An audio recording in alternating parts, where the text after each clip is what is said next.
Ya kawan-kawan, percaya bahwa suara rakyat adalah suara Tuhan. Tidak ada negosiasi.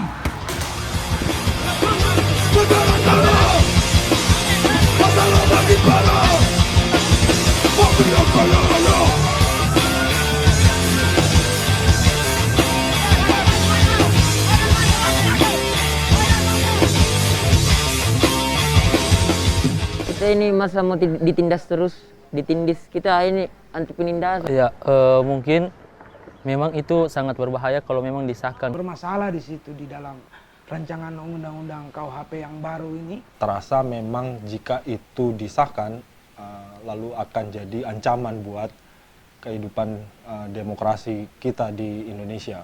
Walaupun ini belum disahkan, tapi melalui rancangan itu berarti ada upaya. Ada upaya, ini menurut saya secara personal, ada upaya untuk mengembalikan keadaan masa lalu di mana semua serba dibatasi. Butir-butir pasal yang barusan disebutkan itu semuanya menurut saya juga ya seperti yang tadi dikatakan memang cukup bermasalah ya. Ketika itu diatur oleh negara menurutku apa ya itu jadi sesuatu yang agak kurang masuk akal karena kenapa harus diatur?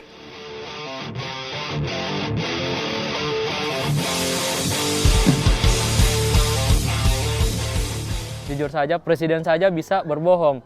Kenapa saya bilang begitu? Seperti yang kita lihat belakangan ini, beberapa undang-undang yang disatukan, terus terjadi gejolak baik itu di kalangan DPR, mahasiswa, disahkan terus bisa dirubah ulang. Barang siapa saja yang dianggap menghina secara personal, memang sih dalam bahasa itu secara personal, tapi kata dianggap ini kan Sangat liar, tidak bisa kita prediksi apakah ketika kita melakukan kritik, kita melakukan memberikan pandangan secara ilmiah, baik di forum-forum peradilan maupun forum-forum ilmiah. Mempublikasi misalnya atau secara personal mengungkapkan ekspresinya tentang kebijakan publik misalnya. Lalu itu jadi masalah gitu, lalu jadi masalah atau dipermasalahkan. berarti jika seandainya ada pemimpin yang baper misalnya, yang baper, setiap orang yang mengkritik akan dicatat satu-satu. Oh ini satu, hilang satu-satu, kan tidak bisa dibayangkan bagaimana jika itu terjadi.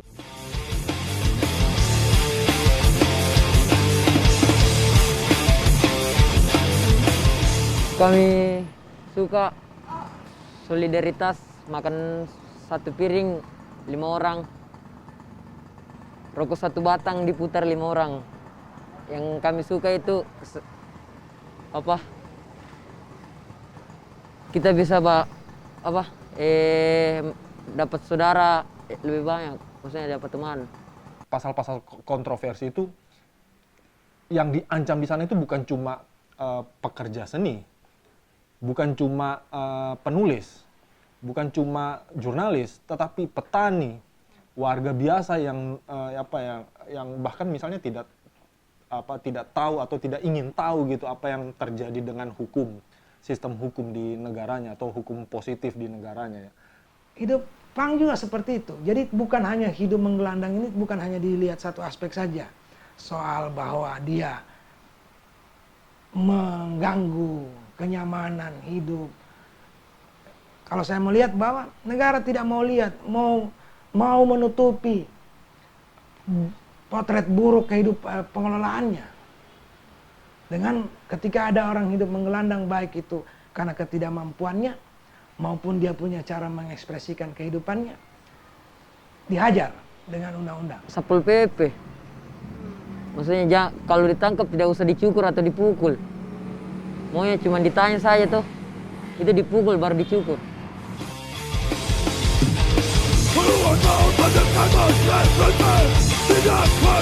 Saya fokusnya di salah satu komunitas yang ada di Labuan Toposo, itu namanya Dusun Sisere. Nah, di sana itu dusun yang memang tidak mendapatkan jaringan, baik internet, komunikasi, segala macam. Sehingga informasi-informasi yang dorong dapatkan itu memang lambat, bahkan tidak ada. Kalau ada hal-hal yang akan dilakukan oleh negara untuk membantu itu, tentu akan saya dukung. Karena memang itu harus kita lakukan. Kita harus banyak-banyak misalnya memberikan edukasi kepada remaja misalnya tentang pendidikan seksual dan lain sebagainya. Apabila undang-undang disahkan, mungkin saja pengenalan alat-alat itu tidak tersampaikan kepada anak-anak yang ada di sana. Selain kurangnya perhatian pemerintah, mereka juga tidak ada wadah atau tempat untuk berkreativitas dan mendapatkan informasi tersebut.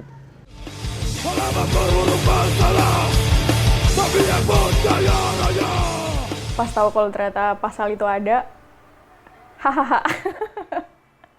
Menurutku itu konyol sekali. Saya berumur 31 tahun, saya sudah pacaran sama pacar saya 4 tahun kurang lebih. Kami belum memutuskan untuk menikah, sudah memutuskan untuk menikah, tapi tentu selama 4 tahun kami berpacaran gitu ya. Ketika berbicara soal itu kan terlalu personal untuk diatur oleh negara. Kecuali kalau misalkan ketika kita berhubungan itu kita menggunakan fasilitas negara. Nah, baru boleh diatur. Hal bagaimana kemudian saya memiliki hubungan dengan orang yang saya inginkan, itu bukanlah urusan orang lain. Astaga, kalau bahas soal apakah mereka memberikan kita ruang yang aman, tidak juga. Jadi kalau misalkan mereka kayak ikut campur dalam hal-hal personal kita, ya sebenarnya itu tidak apa ya?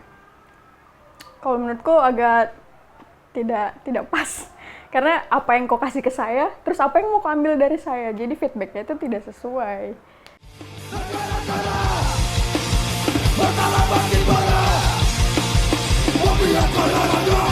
Paling mungkin bisa dilakukan adalah melakukan advokasi. Advokasi ini mengubah persepsi atau perspektif bagaimana kebijakan ini dirancang. DPR, para pembentuk undang-undang harus lebih kuat untuk menggali nilai-nilai hukum yang bertumbuh dan berkembang di masyarakat. Tidak seharusnya juga negara mengatur orang per orangnya sampai segitunya gitu loh, menurut saya ya. Coba bagaimana dibalik kita punya masukan itu yang dilindungi atau dikerjakan. Karena selama ini tidak, kritiknya kita dilarang, masukannya kita juga tidak dibikin. Apa, hukum kan dibuat untuk keadilan ya, bukan untuk menghukum orang sesungguhnya. Saya secara sadar menolak Pasal bermasalah di RKUHP. Saya menolak. Saya menolak pasal-pasal karet Yang ada dalam RKUHP. Di RKUHP. Kalau begini terus kembali ke masa kerajaan Jo kayaknya.